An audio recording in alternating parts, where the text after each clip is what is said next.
Selamat berjumpa kembali para pemirsa, para pembelajar, para YouTuber, para pegiat seni.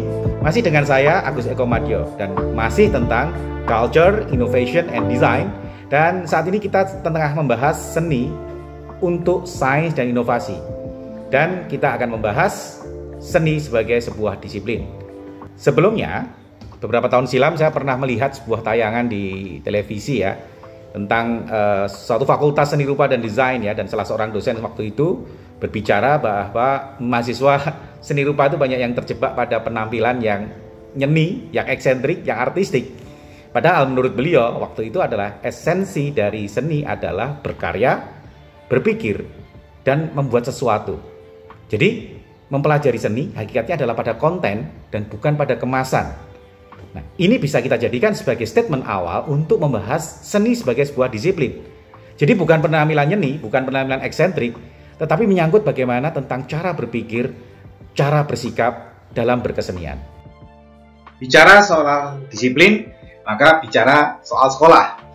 Nah, ini saya dapatkan pemahaman ini ketika saya berdialog dengan seorang budayawan ya. Beliau juga seorang pemilik galeri Rintangan, namanya Pak Taufik Razen. Beliau mengutip waktu itu ya, saya tidak sepakat dengan konsep Ivan Illich mengenai the schooling society, karena menurut beliau sekolah itu penting karena di situ kita belajar tentang disiplin. Nah, beda ini kita lihat ya, para saintis ya, sebelah paling kiri adalah Newton, lalu berikutnya adalah Robert Boyle, kemudian Max Planck, kemudian Watson and Crick. Yang terakhir ini adalah penemu DNA. Saya hanya ambil contoh beberapa saja yang menunjukkan bahwa mereka ini itu orang yang punya disiplin yang tinggi. Paling tidak disiplin dalam berpikir. Mereka ketika meneliti itu teguh ya, tekun sekali sampai akhirnya ketemu sesuatu ya yang kemudian berpengaruh kepada banyak orang. Nah, ternyata itu ketika saya belajar desain sebagai disiplin, saya menemukan bahwa disiplin itu bukan hanya sains, tapi juga ada yang lain, yaitu humanity and design. Jadi itu desain sains pada tahun 1960-an berdebat itu sains itu bagian desain atau terpisah atau bagaimana. Itu akhirnya yang paling firm dari perdebatan itu antara sains dan desain itu adalah desain sebagai disiplin, yaitu selain sains dan humanity. Jadi saya sudah simpulkan bahwa dalam cara belajar ya atau pengembangan keilmuan ada 3 disiplin utama: sains, humanity atau kemanusiaan, dan desain. Ketika saya mempelajari desain, disiplin saya ya, sebagai sebuah disiplin, saya juga menemukan bahwa sains juga merupakan suatu disiplin dan juga kemanusiaan, humanity, sebagai disiplin lainnya. Dalam pemateri ini saya memilih menempatkan seni sebagai bagian dari disiplin kemanusiaan atau humanity. Dengan meletakkan seni di sini, maka akan lebih eksplisit apa yang sebenarnya menjadi perhatian dari seni, seperti apa yang menjadi perhatian pada humanity. Nah, setelah ini saya coba antarkan apa yang menjadi fenomena yang diamati, metode dan fokus perhatian pada 3 disiplin tersebut: sains, humanity, dan design. Disiplin pertama, sains ya. Fenomena yang diamati adalah lingkungan alam. Kemudian metode, eksperimen, klasifikasi, analisis, dan nilai-nilai yang yang menjadi pegangan adalah objektivitas, rasionalitas, dan netralitas. Dan desain ini yang diperjuangkan adalah truth, kebenaran. Nah, disiplin yang kedua adalah humaniora. Ini fenomena yang diamati itu adalah pengalaman manusia ya. Kemudian metode yang digunakan adalah analogi, metafora, kritik, dan apresiasi. Nah, nilai-nilai yang dipegang adalah subjektivitas, imajinasi, komitmen.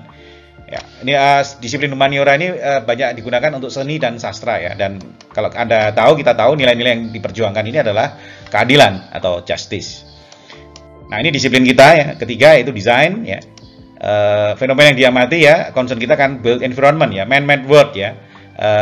Dunia yang dibangun oleh manusia, lingkungan yang dibangun oleh manusia. Nah, metode yang dikembangkan itu permodelan, ya, pengolahan, lalu sintesis. Ya. Sintesis ini seperti kita membuat desain, membuat rancangan itu adalah sintesis. Dan nilai-nilai yang kita pegang adalah kemudahan, ya, lalu ingenuity, kecerdikan, terus empati.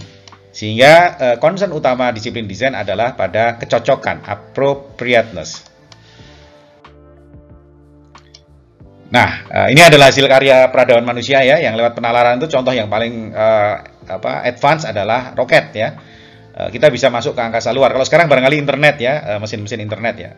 Itu adalah hasil disiplin sains dalam peradaban manusia. Kalau humaniora ini penghayatan ke dalam ini ya, lukisan-lukisan yang menjelajahi membuka, mengeksplorasi subjektivitas ya, kedalaman penghayatan manusia ini adalah hasil karya penghayatan ya seni humaniora dalam sejarah peradaban manusia. Nah, kalau desain contohnya ini roda ya. Roda ini dari zaman dulu bentuknya seperti ini, lalu sampai sekarang bentuknya macam-macam ya. Ada roda kursi, ada roda racing ya, motor balap gitu. Nah, ini jadi hasil karya kerja ya, desain. Kita cukupkan dulu sampai di sini ya, pembahasan seni sebagai disiplin, di mana saya memposisikan seni sebagai bagian dari disiplin kemanusiaan yang memperhatikan perhatian utama pada aspek justice atau keadilan. Kalau ini bisa diterima, maka pada segmen berikutnya saya akan memberikan challenge atau tantangan kepada para seniman, nilai-nilai kemanusiaan dan keadilan seperti apa yang diperjuangkan ketika Bapak atau Ibu berpikir, merenung, dan berkreasi membuat karya seni. Jangan kemana-mana karena masih ada segmen berikutnya.